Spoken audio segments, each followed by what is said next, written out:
Sanskaram University, where cutting-edge technology meets the promise of world-class education. Sanskaram University, education with values.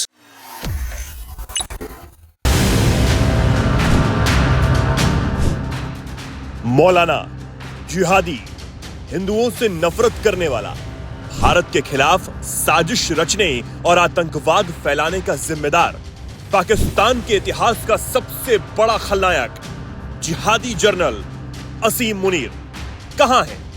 क्या वो किसी bunker में छुपा बैठा है या अपने परिवार को विदेश भेजने के बाद अपने सैनिकों को मरता छोड़ खुद भी विदेश चला गया है? सीज फायर से पहले तक पाकिस्तान की जितनी भी पिटाई हुई, मुनीर एक बार भी नजर नहीं आया। यहाँ तक कि कहा यह भी जा रहा है कि पाकिस्तान में अब फिर से तख्ता पलट की तैयारी है, क्योंकि शहबाज अमेरिका के सामने रहम की भीख मांगकर भारत से सीज फायर करवाने की बात कर चुका था। लेकिन इससे नाराज मुनीर भारत से जंग चाहता था, इसलिए सीज फायर के बाद भी उसने गोलीबारी नहीं रुकवाई और अब वो पूरी तरह खिसियाया हुआ है। पुलवामा से लेकर पहलगाम तक पाकिस्तानी आतंकवाद को बढ़ावा देकर असीम मुनीर ने भारत को जख्म दिए। अब वो भारत से जंग चाहता है, वही गलती करना चाहता है जो इससे पहले जनरल परवेज मुशर्रफ, जनरल याह्या खां और जनरल अयूब खां कर चुके हैं। इन सब ने जैसे भारत से उलझने पर मुंह की खाई और अपनी सेना और पाकिस्तान की बेइज्जती करवाई, ठीक वैसे ही असीम मुनीर करवाना चाहता है। जिहाद की सनक और कट्टरता, भारत से नफरत करने की हर वजह असीम मुनीर के पास है। तो क्या असीम मुनीर शहबाज की कुर्सी छीन लेगा? सीज फायर के बाद खिसियाया हुआ मुनीर फिर कोई चाल चलेगा या फिर मुनीर भारत से सीधे जंग में पड़कर पाकिस्तान को बर्बाद कर लेगा? वैसे बर्बाद तो वो पाकिस्तान को कर ही रहा है, लेकिन असीम मुनीर भारत के लिए किसी खलनायक से कम नहीं है। पुलवामा हमले की साजिश रचते हुए वो पाकिस्तानी खुफिया एजेंसी ISI प्रमुख था और अब पहलगाम हमले के समय वो पाकिस्तान का सर्वे सर्वा है। लेकिन लगता है भारत से सीधे भिड़ने की चाहत रखने वाला मुनीर शायद अपने इतिहास को पढ़ना भूल गया। पहलगाम हमले के बाद मोदी सरकार 2 दशकों में घाटी में सबसे भीषण नागरिक नरसंहार का सैन्य जवाब दे रही है। इससे समझ आता है कि असीम मुनीर को कम नहीं आंकना चाहिए। पाकिस्तान के अंदर ही देखें तो जिसने ऐसा किया उसके साथ जो हुआ वो सबके सामने है। इमरान खान, जिन्होंने पाकिस्तान के प्रधानमंत्री रहते हुए 2018 में मुनीर की ISI चीफ के रूप में नियुक्ति को मंजूरी दी और सिर्फ 9 महीने बाद उसे पद से बर्खास्त भी कर दिया था, क्योंकि मुनीर ने ही इमरान की पत्नी बुशारा बीबी के भ्रष्टाचार की पोल खोल दी थी। मुनीर ने सबसे कम समय तक ISI प्रमुख होने के अपमान के लिए इमरान को कभी माफ नहीं किया और बदला लेने के लिए समय का इंतजार किया। और फिर वो मौका आया जब अप्रैल 2022 में इमरान को सेना की तरफ से रचे गए तख्ता पलट में पद से हटा दिया गया और मुनीर को इमरान के विरोधी सत्तारूढ़ गठबंधन का समर्थक पाकर उसी साल नवंबर में सेना प्रमुख बनाया गया।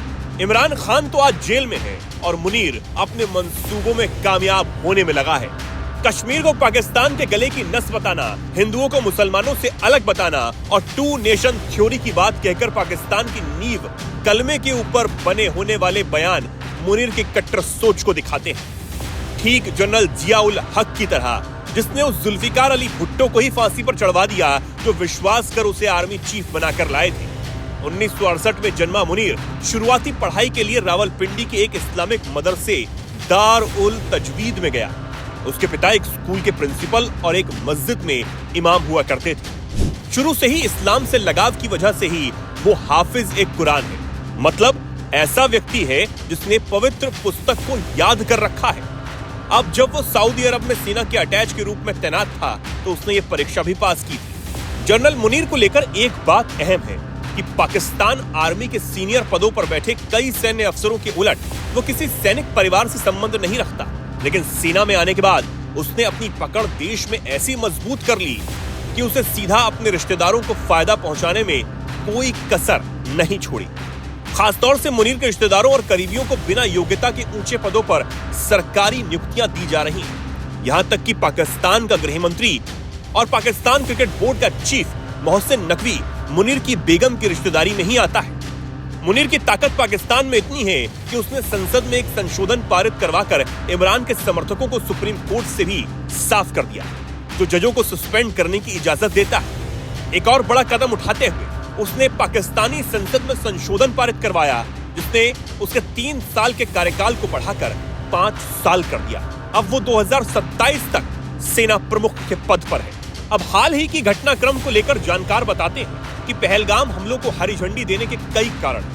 इनमें से एक कारण घरेलू उथल पुथल भी है, जिसमें आंतरिक विभाजन और विद्रोह को संभालने में फेल होना शामिल है, जिसने सेना की छवि को नुकसान पहुंचाया है। इस हीट को महसूस करते हुए मुनीर ने लोगों को अपने पीछे एकजुट करने के लिए भारत पर हमले का इस्तेमाल किया और वो लगातार अब भारत को उकसाने का काम भी कर रहा है, जिसके बाद यही लग रहा है कि असीम मुनीर भारत से सीधे जंग चाहता है।